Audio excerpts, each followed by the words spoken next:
मला आज स्वामी समर्थांचा प्रकट दिन आहे. कशा पद्धतीने मंदिर समितीने तयारी केली काय सांगाल? नमस्कार. श्री स्वामी समर्थ. आपल्याला सर्वांना माहीतच आहे की लाखो भक्तांचं श्रद्धास्थान असलेलं श्री स्वामी समर्थांचं हे वटवृक्ष मंदिर आहे. सालाबादप्रमाणे यंदाही या वटवृक्ष मंदिरामध्ये प्रकट दिन मोठ्या उत्साहाने साजरा होत आहे. आणि यामध्ये मंदिर हे सुट्टी असल्यामुळं पहाटे 2 वाजता उघडण्यात येत असून रात्री 12पर्यंत म्हणजे 22 तास हे मंदिर दर्शनासाठी खुलं ठेवण्यात आलेलं आहे.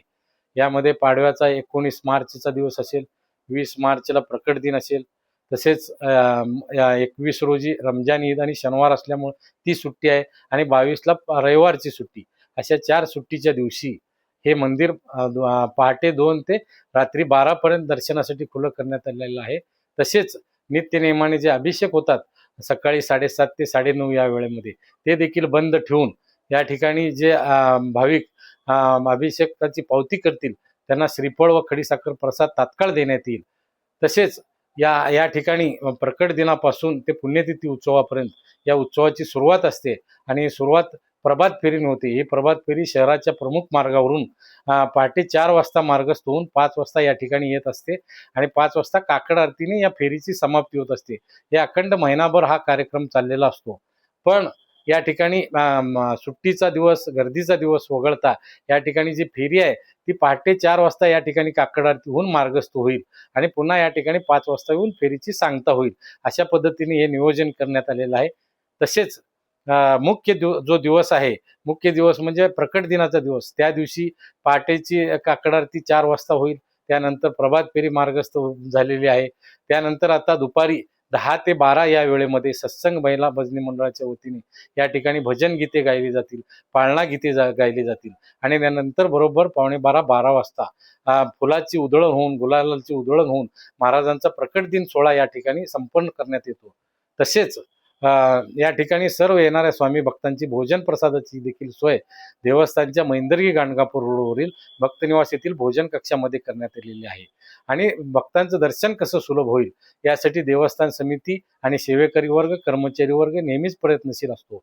याही वर्षी देवस्थानच्या वतीने बॅरिगेटिंग करण्यात आलेले आहेत, शामियाना उभारण्यात आलेला आहे, फुलांची सजावट करण्यात आलेली आहे, ठिकठिकाणी पाण्याची सोय करण्यात आलेली आहे, येण्यासाठी एक मार्ग करण्यात आलेला आहे, जाण्यासाठी एक मार्ग करण्यात आलेला आहे, महिलांची स्वतंत्र रांग करण्यात आलेली आहे, पुरुषांची स्वतंत्र रांग करण्यात आलेली आहे.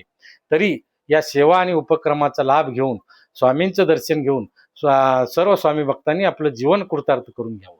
श्री स्वामी समर्थ. मालक, आज प्रकट दिन आहे, युद्धाची परिस्थिती जगामध्ये आहे, याचा परिणाम काय भाविकांवर झालेला आहे का काय सांगा? सध्या आपल्याला सर्वांना माहीतच आहे की जगावर जे युद्धाचं सावट आहे ते वास्तविक पाहता स्वामींच्या कृपेने, स्वामींना आम्ही देखील प्रार्थना करतो की लवकरात लवकर हे सावट युद्धाचं कमी करावं किंवा पूर्णतः बंद करावं असं प्रार्थना करतो. कारण सर्वसामान्य जे या ठिकाणी स्वामी भक्त येत असतात त्यांना या युद्धाची झळ ही बसतच आहे. त्यामध्ये CNG गॅसवर चालणाऱ्या गाड्या असतील किंवा गॅसची टंचाई असतील, या माध्यमातून गेल्या 2 शनिवार रविवारच्या दिवशी जो येणारा भक्तांचा जो ओढा आहे तो ओढा या ठिकाणी थोडाफार प्रमाणात 10-20-30% प्रमाणात कमी झालेला आहे. तरी देखील लोक हे प्रकट दिन दिवशी अगदी चालत येण्याची त्यांची तयारी असते. या पद्धतीने भक्त येतातच. तरी देखील हे युद्धाचा सावटाचा परिणाम या ठिकाणी झालेला आहे हे मी मान्य करू शकतो.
हो